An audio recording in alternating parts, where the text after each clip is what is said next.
The morning after awareness returned, Vic woke before dawn. The valley was silent. No notifications, no noise, just the slow breathing of the earth. A small fire flickered beside him, its glow trembling against the dark. Last night he had surrendered. Today, something new began. Not a project, not a plan, a purification. The same fire that once burned him with ambition was now burning for him, clearing the smoke, revealing the sky. And as he stared into that quiet flame, a realization rose. What if the divine isn't someone watching me, but the universe itself, watching through me? What if that me Krishna speaks from isn't human at all, but the boundless field that reflects back whatever consciousness brings to it? In that moment, the fire, the silence, the stars, all seemed to whisper one truth. The divine doesn't reward or punish. It mirrors. And when you finally become still enough to see, the mirror shows exactly what you are ready to transform. That's where our journey begins today. At the edge of that mirror, where the fire of tapas becomes light, where the universe speaks through stillness, and where a leader learns to see God not above, but within reflection itself. Welcome back! This is Beyond the Battlefield, Episode 43, The Mirror of the Divine.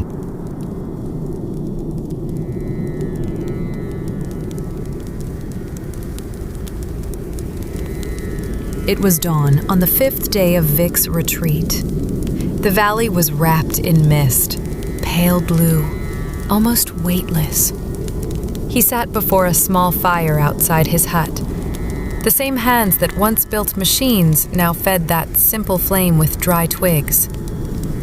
In that fire, he could see the echoes of his past, the long nights of obsession, the sleepless ambition, the fear that something greater might replace him if he stopped creating.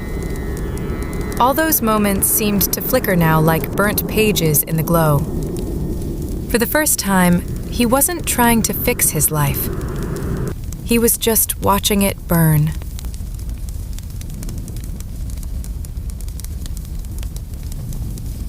That's the moment Krishna speaks of in verse 10. Free from attachment, fear, and anger, absorbed in me, and purified through the fire of knowledge, many have reached the divine. Free from attachment, fear, and anger. It sounds so absolute, Ankur. Almost like Krishna is asking us to erase emotion. Not erase, but transform. Krishna isn't teaching suppression, he's teaching alchemy. The fire he speaks of isn't outside us, it's awareness itself. It burns not what we feel, but what binds us to what we feel.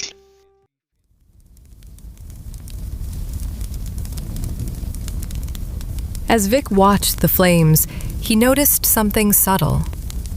His anger was still there, but it wasn't burning him anymore. His fear still whispered, but it didn't control his breath. His desires flickered, but without smoke. It was as if fire itself had turned friendly.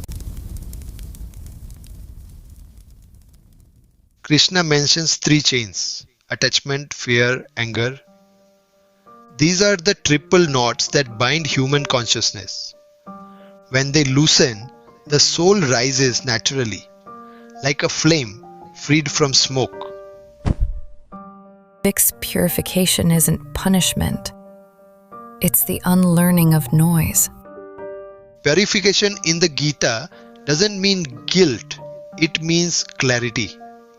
The same fire that once fueled ambition now refines awareness. When heat is conscious, it's tapas. When heat is unconscious, it's tension.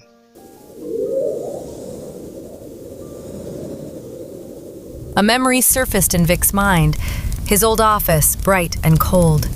He remembered shouting at a junior once, furious at a missed deadline. The look of fear on that young face haunted him now. But instead of guilt, he felt something else. Compassion. even for the man he used to be.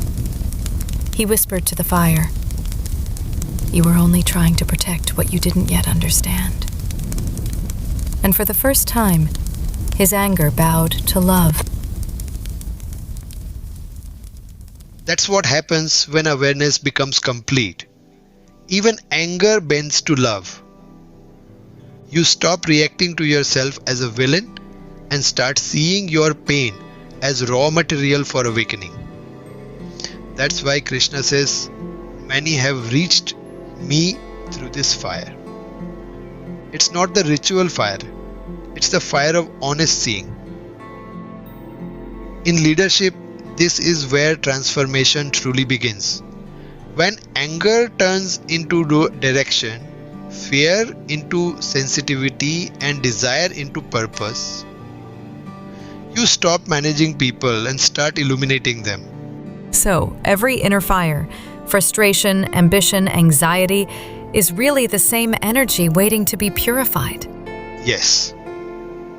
Awareness doesn't demand you to change, it changes you by itself. Just as heat purifies gold, consciousness purifies being. You don't fight impurity, you just stay present until it burns away. By sunrise, the fire had died out. Vic placed his palms near the warm ashes, the silence still glowing between his fingers. He didn't know it then, but something had shifted forever. The doer who built empires had become the witness who built awareness. The fire had not consumed him, it had clarified him. And that is purification. Not escape, but evolution. Once this inner fire is lit, the next truth dawns naturally. Whatever energy you hold inside, the universe begins to echo back. And that is where Krishna takes us next, to the law of reflection.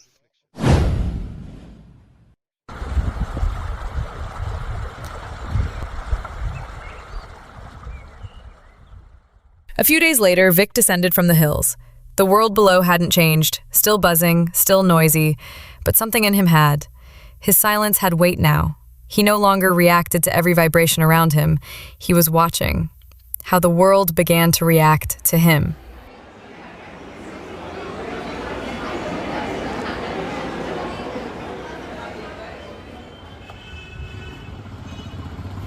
In every encounter, a porter, a vendor, a child smiling for no reason, he began to notice a strange symmetry. When he carried stillness, the world softened. When he hurried, the world hardened. It was as though life itself had turned into a mirror. That's exactly what Krishna reveals in verse 11. As people approach me, so do I respond to them.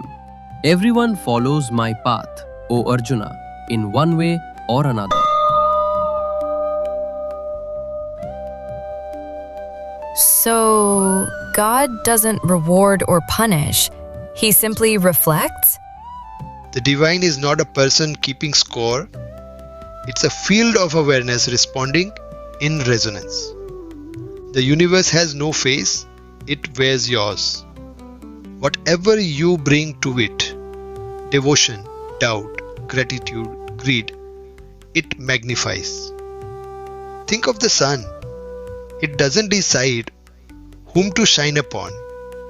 Whether you face it or turn away, the light remains the same. Your position decides what you see.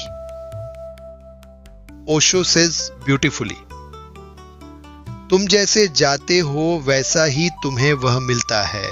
भगवान का कोई चेहरा नहीं, तुम्हारा चेहरा ही वहां लौट आता है.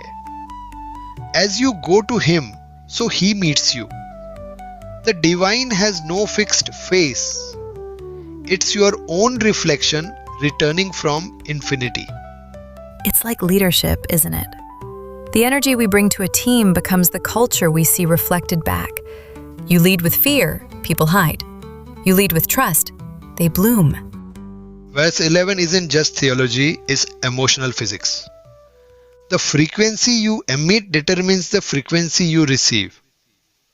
The divine doesn't choose favorites, it mirrors alignment.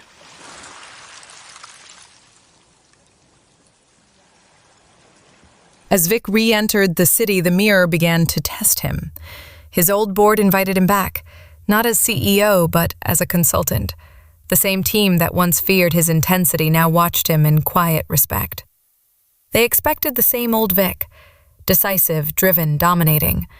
But the man who walked in that day was different. He spoke less, listened more. He no longer filled silence, he held it.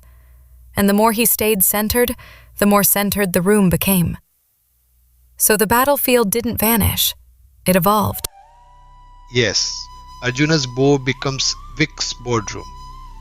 The battle is still between reaction and reflection, only the setting changes. And Krishna's law still stands. As you approach, so shall it approach you. You can't receive peace from chaos. You must bring peace into chaos. It's humbling to think that every conversation, every conflict is just showing me my own frequency. No one's truly against me, they're just echoing me. The moment you see that, judgment melts. You stop asking, why is this happening to me? And start asking, what in me is it showing? That shift from blame to awareness, it's the birth of spiritual intelligence. That evening, Vic sat at a street cafe, watching the sunset tint glass towers in shades of gold. For the first time, he didn't feel separate from the noise of the city. Every sound, every motion seemed to pulse in rhythm with his breath. He wasn't trying to control life. He was watching life mirror his state of being. That's the meaning of Bhajami Aham. I respond to you the way you reach me. When you approach with anxiety, I mirror confusion. When you approach with trust, I mirror harmony. The divine doesn't change, you do. And the reflection follows. So the path isn't about reaching God. It's about realizing we've been walking through our own reflection all along. Yes, every prayer is an echo. Every action is a signal. And every result is the universe returning the energy we sent. And that brings Krishna to the next truth. Not all seekers approach the divine in the same way. Some come with devotion, some with desire. The difference isn't in God, it's in their motive. That's what he reveals next, in verse 12. A few weeks later, Vic stood again before the boardroom he once ruled. The same marble floor, the same polished table, but a different man. He wasn't here to reclaim his title. He was invited to consult for a new AI sustainability project. As he looked at the faces across the table, young, hungry, restless, he could almost see his own reflection in each of them. That old fire was still alive in others, calling him back like a siren song. The thrill of power, the comfort of applause. And right there, the test arrived. Could he lead again without losing the stillness he'd found? Yes, that's the subtle trap. The moment devotion has a motive, it becomes business. You may be bowing before an altar, but the mind is already calculating return on investment. Krishna calls that Dev Upasana, worship of deities for gain, pay, which works, but only within limitation. The higher path, Bhagavad Upasana, asks for no reward. It is a devotion without demand, action born of joy, not bargaining. The Devata grants what you want, the divine grants what you are ready for. Inside the meeting, Vic listened to the proposals. Investors wanted speed, engineers wanted recognition. The CEO wanted to announce a partnership before it even began. And Vic felt that old pulse, the thrill of achievement, like an echo knocking on the door of his awareness. He remembered how success had once felt like oxygen, and how, in chasing it, he'd forgotten how to breathe. That's what Krishna means by karmanam siddhim, craving for success in action. It's not the work that binds us, It's the expectation that corrupts it. Even a sacred act becomes worldly the moment it seeks validation. So there's nothing wrong with achievement, only the attachment to it? The desire for recognition isn't sin, it's a shadow of separation. When you act with self-forgetting, not self-importance. Krishna isn't against results, he's against restlessness. The one who worships for reward gets reward, but never rest. Vic could feel that truth unfolding inside him. As the board discussed timelines and marketing plans, he said little. When they asked for his input, he smiled, calm, assured. "Let's build this one differently," he said softly. "Let's measure success not by launch dates, but by how consciously the system learns. Let's not race the world. Let's refine it."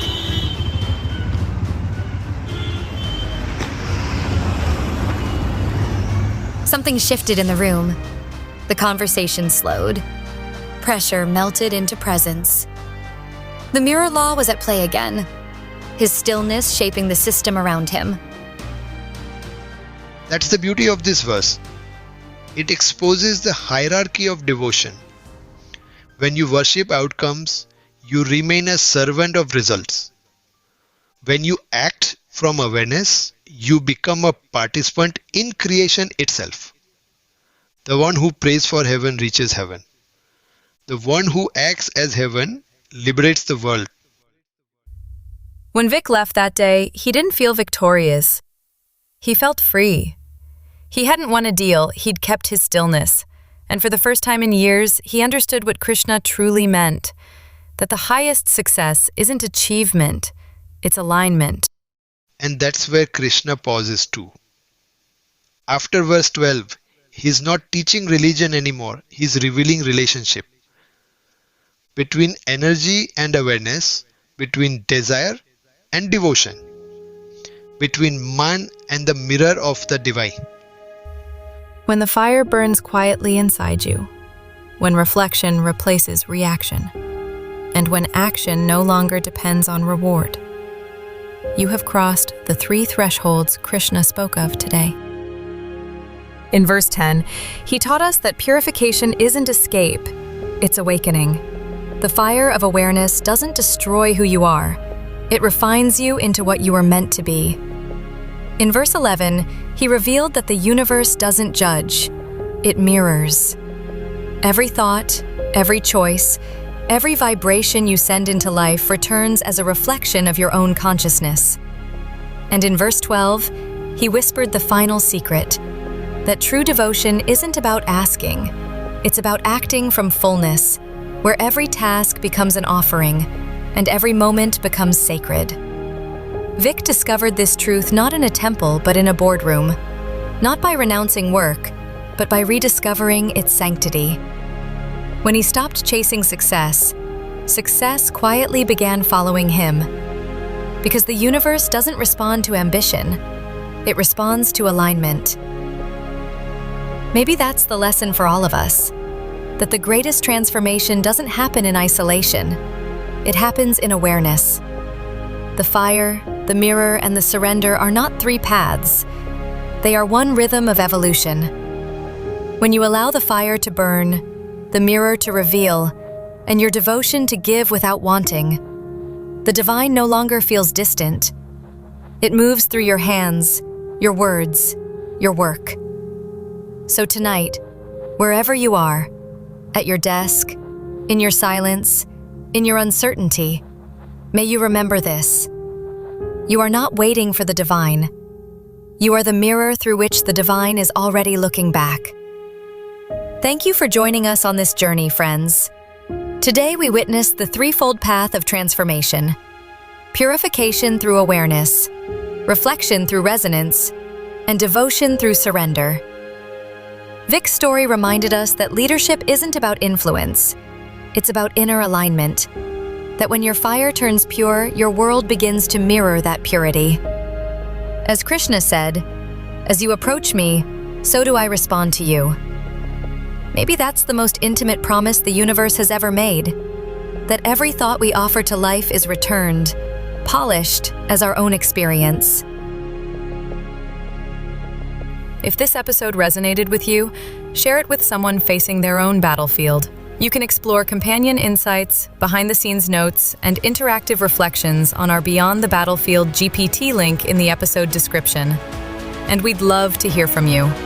Write to us anytime at beyondthebattlefield@outlook.in to share your thoughts, experiences, or questions for future episodes. In the next episode, we continue deeper into Chapter 4, exploring how faith, discipline, and action unite the seeker and the scientist, revealing why every act of true intelligence must also be an act of surrender. Until then, keep reflecting, keep refining, and keep remembering. You're not separate from the field of life. You are the field, alive, aware, and quietly divine. I'm Jessica, and this is Beyond the Battlefield. Thank you for listening.